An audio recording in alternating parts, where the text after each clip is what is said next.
Welcome to On the Line. I'm Christine Williams. Coming up for discussion on our Viewpoints panel. Big tobacco companies are fighting the federal government over ad restrictions. Later on, we'll be talking about taking risks among teens. Stay tuned.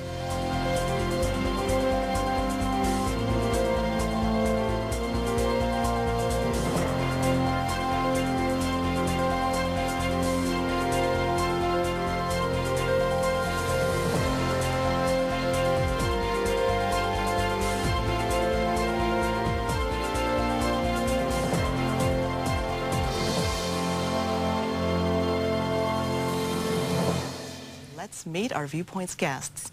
Robert Metz is president of the Freedom Party of Ontario, and Dr. Gary Warner is past professor at McMaster University. Thank you both so much for joining me Pleasure today. to be here. Nice to be here. Now, the battle again makes headline news. Ever so often it comes and it goes. Decades-old battle when it comes to tobacco industry's advertising.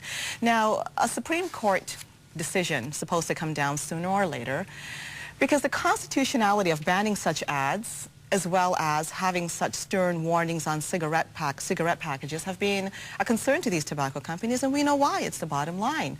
But is it really a big issue that should be back in the headlines? And I'm going to start with you, Gary. What do you think about it? Well, the reality is that tobacco advertising is actually virtually banned in, for example, the UK and in most industrialized countries.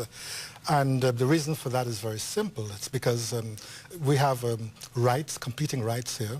You have the right. Always the case. Yes, you have the right of companies to advertise, and that's the one that's to sell their products.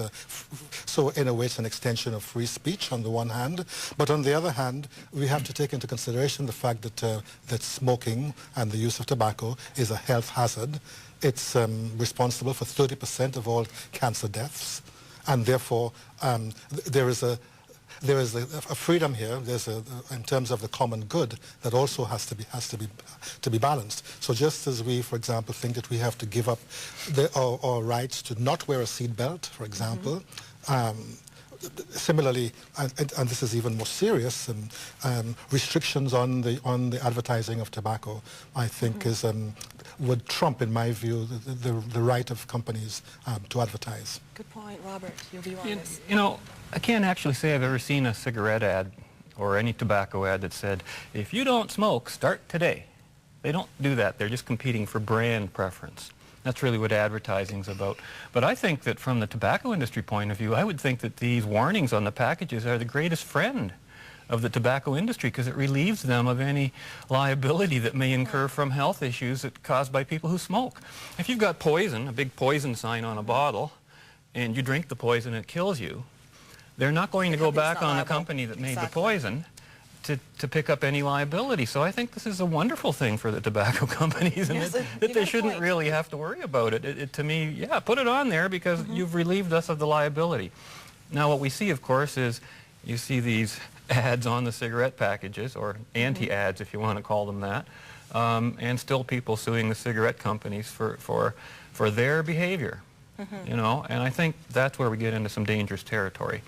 And Dr. Warner said something very interesting. He brought out the Charter of Rights and Freedoms, which was cited here because a group of physicians for a smoke-free Canada said that when you look at the rights of these companies, it should not be used. Such rights should not be used, actually, when it comes to promoting such behavior, which, of course, they're saying is harmful for society. Right. Where do you draw the line there? Well, I mean, they aren't promoting the behavior. Well, you see, I can't see how you could argue, though, the fact that advertising is always intended to promote.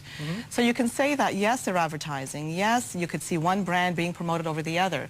But the bottom line is, overall, you see a product being promoted. Do you think this does not have weight for you there? Well, I see all sorts of liquor ads. I see all sorts of cigarette ads. I don't drink and I don't smoke. Now, how is that possible? Because if ads are so powerful that they make you do something, then what does that ads don't make you. They don't make you. And well, that's almost the assumption, you know. And then, of course, there's the children argument that always comes into it, but that's a whole separate issue, and I think that should not be mixed into an adult level of discussion.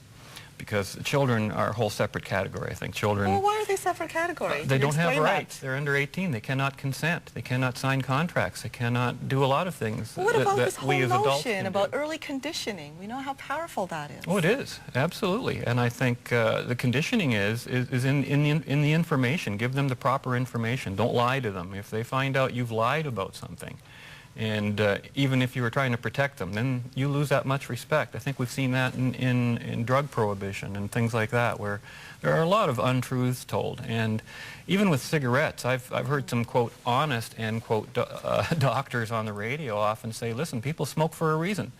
Nicotine has beneficial side effects that people have. It keeps them awake, keeps them alert. We know a lot of beneficial things from nicotine. In fact, it's being used in Alzheimer's research now. So to say that it's completely a one-sided thing and that people are just smoking because they want to kill themselves is an absurdity. Well, they don't deliberately want to kill themselves, although they are doing it. But well, a lot of habits will kill you. Just sitting in front of the computer all day and not exercising, I understand, is not good for you either. Do we need to add back to the equation one more vice? Well, there you go. Is it the government's job to even go there? And that ends up being a debate in itself, because at what point should the government lay off, and at what point is the government there to protect?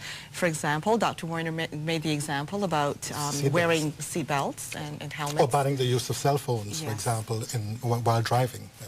These are simple examples, because government interference has been a dangerous practices. long-standing debate. At what point do they intervene? At what point do they lay off? That's, you know, that again. Now you're a political person here yourself. Where does the government have jurisdiction? Yes. And does the government have jurisdiction in private affairs? Does the government have jurisdiction in, you know, on the roads? Because they own the roads, they have the right to make a certain number of rules on the road, just like you would in your home. If you had a private road, you could have people coming on that road and not having to wear seat belts. That would be okay. But the impact of smoking has a public impact, because you're talking about all of the people who have to be treated, all the people who develop cancer and who develop, you know, other ailments as a result, who have to be treated. Of their own behavior, though.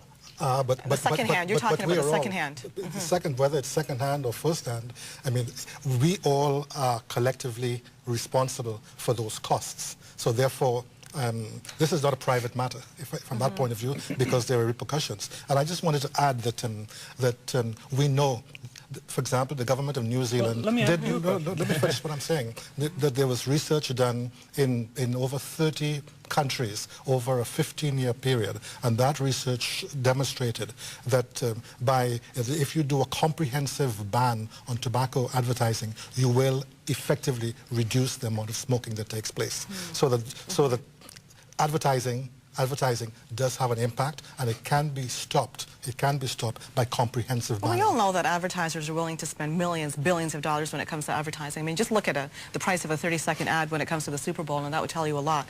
Robert, you wanted to say something before we go. If smoking is a public affair, then what health concern of any individuals is not a public affair when we're all being paid for by public funds, regardless of what disease we have? So I think drawing the line definitely becomes an issue, but the secondhand smoke issue is a serious one. Well, secondhand smoke is again, you're violating someone else's rights. That's another issue. You've got another person there. That's where the government does have a right to say something, particularly in protecting that second person. However, not the way they've done it. Not by banning smoking in restaurants and bars and things like that, where people have the freedom to go in or out.